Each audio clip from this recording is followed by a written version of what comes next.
kalau tidak dijalankan bakal jalan nggak? Diibaratkan kita punya sebuah usaha, anggaplah kita punya usaha, modal awal kita usaha, anggap kita bikin gerobak. Kalau gerobak itu sudah kita bikin, tapi kalau kita tidak jualan, kira-kira bakal ada yang beli nggak?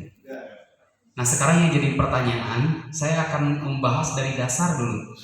Ketika Bapak Ibu bermitra dengan PT BES, jadi mitra, itu bukan jadi karyawannya. Kalau Bapak Ibu tidak menawarkan, tidak menjalankan, kira-kira siapa yang beli?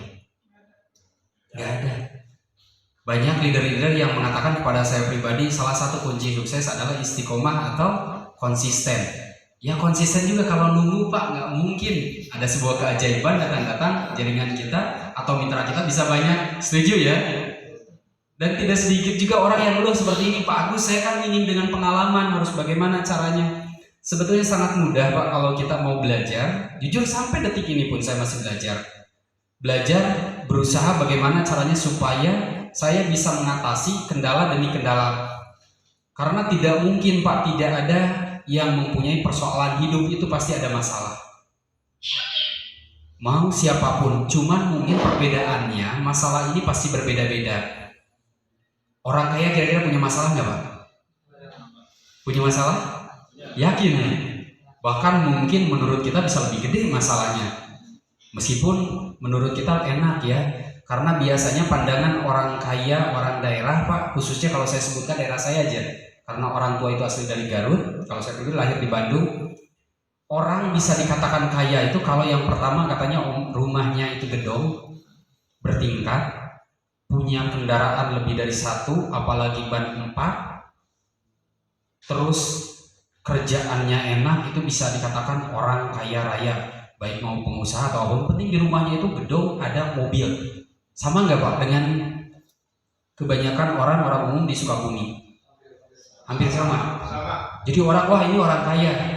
Meskipun kita nggak tahu apakah benar apa yang dipunyanya itu, apa yang dimilikinya itu miliknya sendiri atau masih dalam tahap cicilan. Masih banyak tanda tanya Bapak Ibu ya. Tapi sekarang justru kalau saya pribadi berpikir seperti ini Pak. Apa sih? Bukan kaya Pak, tapi tahap layak, orang hidup layak itu standar layak Pak.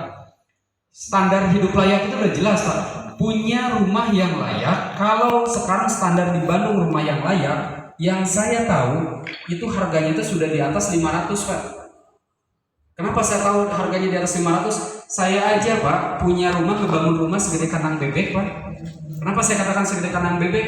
Ada nggak di sini yang rumahnya ukurannya 5 meter? Ada? Di daerah saya yakin di Sukabumi itu rumahnya gede-gede Pak. Benar nggak seperti itu? Rumah saya cuma 5 meter kali 14 Pak. Kecil. 14-nya ini Pak? 5 dikali 14, cuma panjang doang tapi kecil. Yang namanya 5 meter Pak, segede-gedenya juga 5 meter. Kenapa bisa seperti itu? Karena memang di Bandung mungkin hanya seperti itu Pak. Itu harganya bisa nyampe di atas 500. Saya ngebangun sampai sekarang aja hampir 650-an. Cuma 5 meter Pak. Baru dikatakan layak. Dan hari ini saya jujur rumah juga masih ngontrak Pak. Meskipun ada tetangga dan sebagainya masih mengatakan, rumah ngontrak, ada punya mobil, gaya dan sebagainya. Saya nggak begitu peduli Pak dengan seperti itu. Kenapa? Karena tujuan saya bagaimana caranya hidup untuk sekelas standarnya hidup yang benar-benar Pak. Yang pertama, kita tidak dikejar-kejar lagi dengan yang namanya kebutuhan pokok. Udah aman. Yang kedua, bulanan sudah ada, meskipun belum seberapa Pak bulanan. Kenapa? Karena biarpun saya kontrak, yang terpenting saya punya kontrakan. Prinsip saya. Yang terpenting itu bisa menghasilkan, itu yang pertama. Yang kedua, standarnya saya ada beberapa aset yang saya taruh yang dimana ketika ada sesuatu hal saya bisa jual, bisa diadakan, itu tanda keamanan. Dan sekarang saya lagi ngejar bagaimana caranya ke depan standar hidup layak itu benar-benar berusaha 1 tahun lagi ke depan aja Pak. Saya udah gak mau Pak, jujur-jujuran harus meninggalkan keluarga, jauh dari istri, dia keluarga. Kadang-kadang kalau ada pertemuan keluarga pun terbengkalaikan. Kenapa? Karena kewajiban ngebantu mitra. Alhamdulillah salah satu wasilah kalau buat saya pribadi, hampir 1 tahun kita semuanya kena musibah yang namanya COVID Pak ya. COVID ini hampir 1 tahun. Kalau 2019 Pak sampai dengan 2019 saya 1 tahun lebih saya keliling Indonesia Pak. Dari mulai Kalimantan, Sulawesi, Bali, Pontianak, terus ke sana Jawa Tengah, Jawa Timur itu udah biasa Pak.